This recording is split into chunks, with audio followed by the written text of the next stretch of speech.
गर्मी बहुत ज्यादा थी। घर से बाहर निकलना मुश्किल हो गया था, लेकिन लोगों को ऑफिस तो जाना ही था।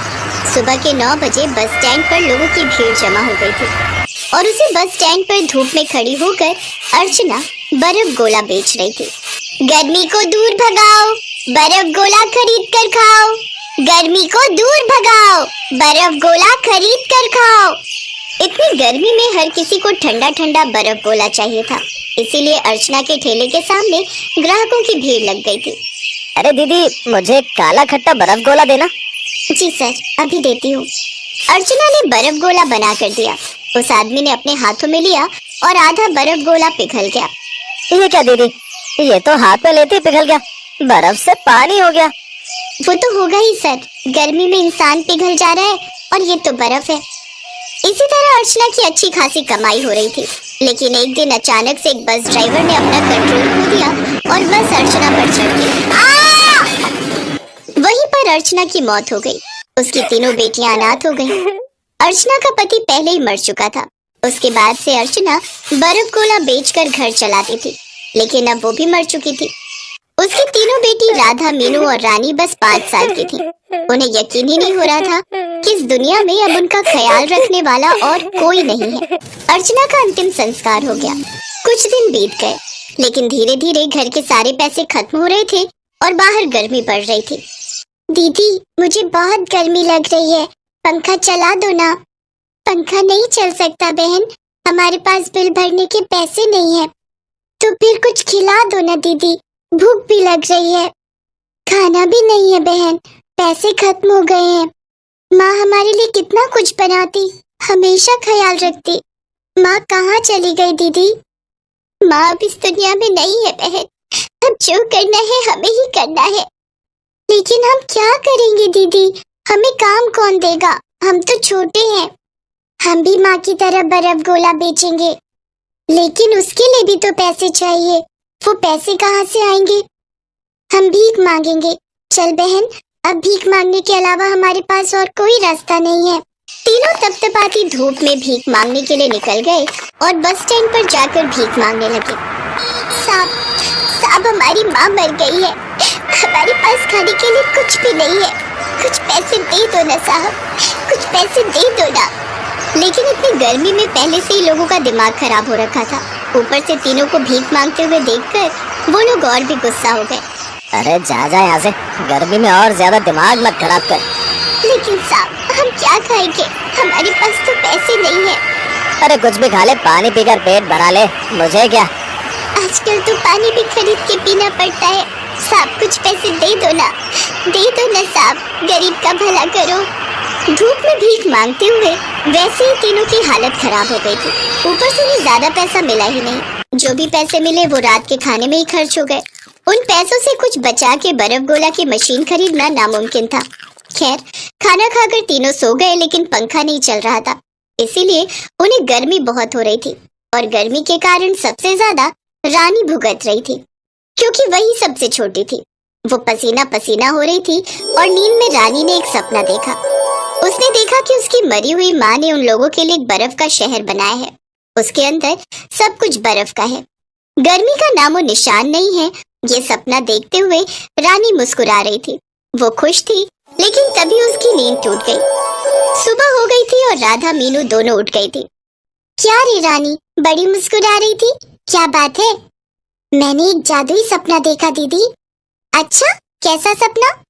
मैंने देखा कि माँ ने हमारे लिए एक जादुई बर्फ का शहर बनाया है। वाह रे रानी, तू तो मस्त सपना देख रही थी। खैर, अब असल जिंदगी में वापस आ। चल, भीख मांगने के लिए जाना है। तीनों भीख मांगने के लिए निकल गए। गर्मी दिन ब दिन बढ़ती जा रही थी। राधा, मीनू और रानी ने बस स्टैंड पर जाकर देखा कि वहाँ कोई और बर्फ गोला वाला खड़ा है। अरे, यहाँ तो माँ ठेला लगाती थी, यहीं पर हम ठेला लगाने वाले थे, लेकिन ये नया आदमी कहाँ से आ गया? यही तो होता है बहन, ये दुनिया किसी के लिए नहीं रुकती। हमारे पास तो अभी ठेला लगाने के पैसे भी नहीं है। ऐसे ही वो तीनों भीख मांगते रहे और किसी भी तरह उन्होंने ठेले के पैसे जमा कर लिए। ठेला खरीदने के बाद उनके पास फ्लेवर और बर्फ खरीदने के लिए बस थोड़े से ही पैसे बचे थे। वो बर्फ खरीदने के लिए गए, लेकिन बच्ची देखकर एक आदमी ने उन्हें खराब बर्फ पकड़ा दिया। ये ले जाओ, मस्त फर्स्ट क्लास बर्फ है। बस स्टैंड पर ही उन्होंने ठेला लगा लिया। एक आदमी बर्फ गोला लेने आया और बर्फ गोला से पहली चुस्की लेते ही उसका मुंह बन गया। अरे ये क्या, ये तो खराब बर्फ है, इसमें से मछली की बदबू आ रही है। खराब चीजें बेचकर पैसे कमाने की कोशिश करती है। ये बोलकर उस आदमी ने राधा को एक थप्पड़ मारा और वहाँ लोग जमा हो गए और तीनों बहनों को वहाँ से निकाल दिया गया। वो अब वहाँ बर्फ गोला बेचने तो दूर, भीख मांगने भी नहीं जा सकते थे। निराश होकर वो घर की ओर चलने लगे। वो तीनों ही अब हिम्मत हार चुके थे। गर्मी में मार खाकर पसीना पसीना होकर वो घर लौट रहे थे। अब बहुत कुछ नहीं हो सकता, अब सब कुछ खत्म हो गया है। लगता है अब गर्मी में तड़पते हुए खाली पेट ही बढ़ना होगा। लेकिन जैसे ही वो घर में घुसे वैसे ही वो चौंक गए। घर के अंदर एक चमत्कार हो गया था। सिर्फ उन्हीं के घर के अंदर बर्फबारी हो रही थी। अरे ये क्या हो रहा है? इतनी गर्मी में बर्फबारी कैसे हो रही है? बोला था ना मैंने, सपना देखा था बर्फ का शहर माँ ने बनाया था। जरूर ये भी माँ ने ही बनाया है हमारे लिए। वो तीनों बड़े खुश हो गए। इतनी गर्मी में भी वो बर्फ पिघल नहीं रही थी। राधा ने घर के बाहर ही ठेला लगा लिया। मीनू और रानी घर के अंदर से बर्फ सप्लाई करने लगी और राधा बर्फ गोला बेचने लगी। आइए आइए, जादुई बर्फ गोला खाइए। ये बर्फ जादुई है, गर्मी में पिघलती नहीं है। एक बार खाइएगा तो पूरा दिन शरीर ठंडा रहेगा। आइए आइए। धीरे धीरे उनके घर के बाहर लोगों की भीड़ होने लगी। वो तीनों काफी सारे पैसे कमाने लगे। उनकी हर एक प्रॉब्लम खत्म हो गई और वो तीनों बहनें खुशी खुशी जिंदगी बिताने लगी। रामनगर का एक छोटा सा गांव था। गांव में एक बड़ा सा बाजार लगता था और बाजार में अक्सर भीड़ लगा करती थी। गर्मियों के मौसम में ये सारी भीड़ रमेश के पेप्सी की दुकान पर लगी रहती थी। अरे रमेश काका, मुझे ऑरेंज वाली पेप्सी दे दो। और मुझे पीली वाली। और मुझे लाल वाली। बच्चे हो या बड़े, सभी को रमेश की पेप्सी बहुत पसंद आती थी और रमेश पूरी ईमानदारी से पेप्सी बनाया करता था। अच्छा फिल्टर पानी, साफ चीनी और साफ सुथरे तरीके से वो जूस बनाकर उन्हें प्लास्टिक की थैलियों में भरा करता था। रमेश की 1 रुपए वाली पेप्सी बहुत बिका करती थी। कुछ ही देर में उसका सारा स्टॉक खत्म हो जाया करता था। अरे काका, पेप्सी है क्या? नहीं बेटा, सब खत्म हो गई, अब कल आना। रमेश की दुकान के सामने दयाल की दुकान थी। दयाल आइसक्रीम बेचता था, पर गर्मियां होने के बावजूद भी उसकी आइसक्रीम बिक नहीं रही थी। पता नहीं ये रमेश अपनी पेप्सी में ऐसा क्या मिलाता है, वो सारे गांव वाले सिर्फ इसी की पेप्सी पिया करते हैं। 1 रुपए वाली पेप्सी में भला क्या स्वाद होगा? मेरी तो आइसक्रीम तक खराब हो रही है। स्वाद का तो पता नहीं, पर वो आइसक्रीम से सस्ती है इसीलिए ज्यादा बिकती है। हाँ, हो सकता है। क्यों ना आप भी पेप्सी बेचना शुरू कर दें? अरे पर पेप्सी बनाएगा कौन? पेप्सी बनाने की जरूरत थोड़ी ही है। बाजार में बहुत सारी कंपनियां पेप्सी बेचती हैं। आप भी उनसे खरीद कर बेच सकते हो। सोच लो, बहुत मुनाफा होगा। वैसे आइडिया तो अच्छा है, कल ही शहर जाकर ढेर सारी पेप्सी खरीद लाता हूँ। ठीक है। अगली सुबह दयाल शहर से ढेर सारे जूस वाली पेप्सीज ले आया और उसने वो सब अपने फ्रिज में रख दी। अच्छा किए, अब एक बाहर बोर्ड लिख दो कि यहाँ पेप्सी मिलेगी। ठीक है। दयाल एक बोर्ड पर लिख देता है कि यहाँ पेप्सी मिलेगी और ये बोर्ड अपनी दुकान के बाहर लगा देता है। कुछ देर बाद ये बोर्ड एक छोटे बच्चे ने पढ़ा। यहाँ पेप्सी मिलेगी। काका, कौन कौन से कलर है? सब कलर है, तुम्हें कौन सी चाहिए ये बताओ। मुझे तो एक येलो वाली और एक ऑरेंज वाली चाहिए। दयाल ने चिंटू को 2 पेप्सी के पैकेट थमा दिए। चिंटू वहीं खड़े खड़े पेप्सी पीने लगा। ये तो बढ़िया है, मजा आ गया। ये लो एक और पेप्सी मेरी तरफ से फ्री। जाकर अपने दोस्तों को भी बताना कि मेरी दुकान पर पेप्सी मिलती है, ठीक है? हाँ हाँ काका, जरूर बताऊंगा। और दयाल का ये फंडा काम कर गया। चिंटू दौड़ते हुए अपने गांव में गया और कुछ देर बाद अपने कुछ दोस्तों के साथ लौटा। ये वो दुकान है, मुझे भी 2 ऑरेंज वाली चाहिए और मुझे 3 लाल वाली। दयाल ने सबको पेप्सी दे दी और बस तब से कई लोगों ने दयाल की दुकान से पेप्सी खरीदी।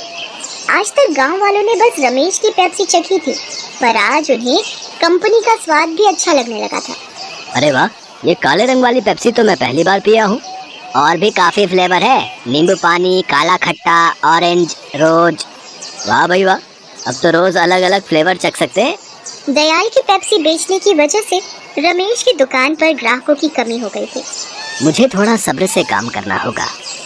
दयाल ने नई नई पेप्सी बनानी शुरू कर दी है, इसलिए गांव वाले उसकी दुकान पर जा रहे हैं।